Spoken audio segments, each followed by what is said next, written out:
my god. Hello everyone, কি অবস্থা সবার? তো আপনাদের অনেকের কোয়েশ্চেন থাকে যে কিভাবে হামজা চৌধুরীকে পেতে পারেন। তো বন্ধুরা, আজকের ভিডিওতে আমরা সেই পদ্ধতিটা দেখাবো। তো বন্ধুরা, প্রথমেই বলে রাখি, হামজা চৌধুরীকে কিন্তু মূলত আপনারা দুইটি উপায়ে পেতে পারেন। এবং এই প্রথম উপায়টি হচ্ছে বন্ধুরা, এই যে ট্রান্সফার মার্কেটটা দেখতে পাচ্ছেন বন্ধুরা, আপনারা রেগুলার ম্যাচ খেলার পর, রেগুলার লাইভ ম্যাচ খেলেন, অথবা আপনারা যদি ওই যে কোনো ম্যাচ খেলার পর, লাইভ ম্যাচ অথবা কেরিয়ার ম্যাচ খেলার পর এই ট্রান্সফার মার্কেটটা চেঞ্জ করবেন। কারণ প্রত্যেকটা ম্যাচের পর এই ট্রান্সফার মার্কেট কিন্তু চেঞ্জ হয়। তো আপনারা প্রত্যেকটা ম্যাচ খেলার পর এভাবে ট্রান্সফার মার্কেট চেক দিবেন, এবং চেক দিয়ে যে নিচের প্লেয়ারগুলো দেখতে পাচ্ছেন, সাদা যে প্লেয়ারগুলা, ওইগুলা চেক দিবেন প্রথমে। ওইগুলোর মধ্যে কিন্তু হামজা চৌধুরী থাকবে।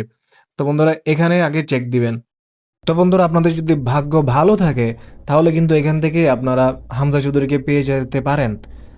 আর বন্ধুরা, সেকেন্ড যে পদ্ধতিটা সেটা হচ্ছে বন্ধুরা, সেকেন্ড পদ্ধতি যাওয়ার জন্য আপনাদের ওই ট্রান্সফার মার্কেটে যেতে হবে।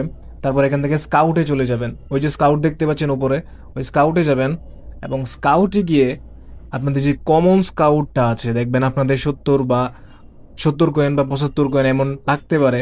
তো এই স্কাউটটা মেরে দিবেন, কমন স্কাউটটা। তো কমন স্কাউটটা দিলে দেখেন সব কিন্তু 70-এর কম যে প্লেয়ারগুলো আছে ওদের আসতেছে। তো হামজা চৌধুরী যেহেতু 70-এর কম রেটিং, তাই এখান থেকে আপনারা এই স্কাউটটা দিলে এখান থেকে হামজা চৌধুরীকে পাওয়ার চান্স কিন্তু সবচেয়ে বেশি। তো বন্ধুরা, এভাবে একটা একটা স্কাউট দিয়ে যাবেন। যদি না পান তারপর ডিসকার্ড যে অপশনটা সেটা করে দেবেন।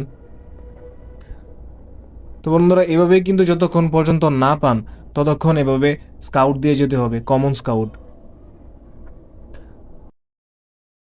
তো বন্ধুরা, এভাবে এখান থেকে একটার পর একটা স্কাউট দিবেন। আর যদি আপনার ভাগ্য ভালো থাকে, কপাল ভালো থাকে, তাহলে কিন্তু এখান থেকে আপনারা হামজা চৌধুরীকে পেয়ে যাবেন। তো বন্ধুরা, তাও যদি হামজা চৌধুরীকে না পান, তাহলে কিন্তু এর একটা অন্যতম কারণ হতে পারে যে অ্যালগোরিদম আছে গেমটার, সেটা।